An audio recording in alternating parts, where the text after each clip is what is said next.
કરો વે વૈષ્ણવો દત્તો રાગ્ન દ્રષ્ટ્વા વયમ ચવ ન્યસ્તેયમ બહુતીર્થમ સંતુપાયામ ગોકુલ.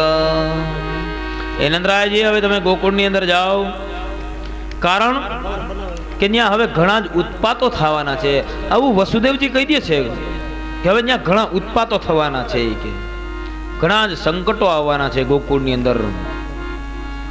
વસુદેવજીનો મર્મ કાંઈ સમજ્યા નહીં નંદ બાબા, ત્યાંથી ચાલી નીકળ્યા. હે પરીક્ષિત, આ બાજુ પૂતના આવી. કંસેન પ્રહિતાન ઘોરા પૂતના બાલઘાતિની. હે પરીક્ષિત, પૂતના બાલઘાતિની, પૂતના હતી બાળકોની, નિર્મમ બાળકોની હત્યા કરનારી હતી. પૂતનાએ સુંદર મજાનો વેશ ધારણ કર્યો છે. લાંબા ઢસડા એવા પૂતનાના વાળ છે.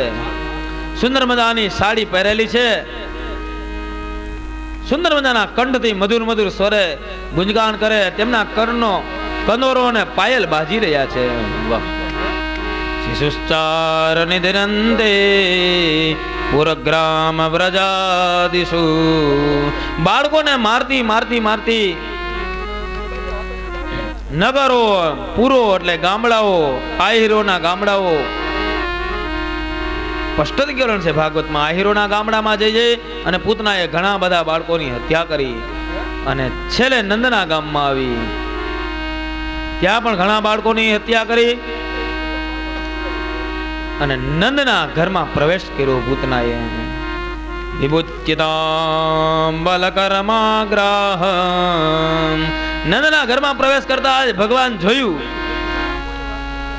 માસી આવે છે. સાહેબ આગળ માસીને આવતા જોઈને પરમાત્મા નેત્રો બંધ કરી ગયા. કોઈ મહાત્માએ કીધું કે ભગવાન નેત્રો કેમ બંધ કરી ગયા?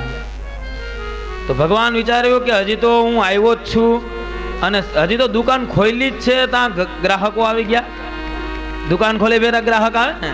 પરમાત્મા કે હજી તો અવતરણ થયું છે, ત્યાં જ મોક્ષ લેવા વાળા આવી ગયા.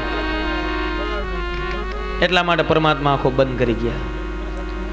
એક મહાત્માનું કહેવાનું એવું છે કે ભગવાને જોયું કે પૂતના છે એ અવિધા છે અને અવિધા મારી આંખોની સામે ટકી ન શકે.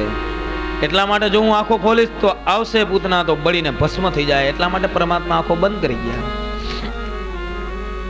ઘણા બધા ઉપચારો બતાવ્યા છે. કોઈ મહાત્માએ એવું કહેલું કે ભગવાને જોયું કે માસી આવી રહ્યા છે, તો માસીના એવા કયા પુણ્ય છે કે સીધે સીધા હજી તો હું આવ્યો છું ત્યાં જ ઉદ્ધાર થવા માટે આવી રહ્યા છે. ભગવાને પોતાના નેત્રો બંધ કરીને એને પુણ્ય જન્મ યાદ કરતા હતા કે આના આવા કયા પુણ્ય છે કે મારી પાસે આવી ગઈ. કોઈ મહાત્માનું એવું કેવું છે કે પરમાત્મા સામે માયા ક્યાંય દિવસ ટકે નહીં. પૂતના માયા રચીને આવી હતી. સુંદર મજાનો વેશ ધારણ કર્યો હતો ને પૂતનાએ. એટલે પરમાત્મા નેત્રો બંધ કરી ગયા. જો મારા નેત્રો ખુલ્લા હશે અને પૂતના આવશે તો માયા નષ્ટ થશે અને પૂતના વાસ્તવિક સ્વરૂપમાં આવી જશે. એટલા માટે પરમાત્મા નેત્રો બંધ કરી ગયા. એવા ઘણા બધા ઉપચારો છે, પણ આપણે કથાની અંદર જઈએ. વિમુંજતામ બાલકર્મામ રિકાહરમ ચરાચરાત્મા સ નિર્મતૈલેક્ષણમ. પરમાત્મા પૂતનાને જોઈ નેત્રો બંધ કર્યા. પૂતના આવી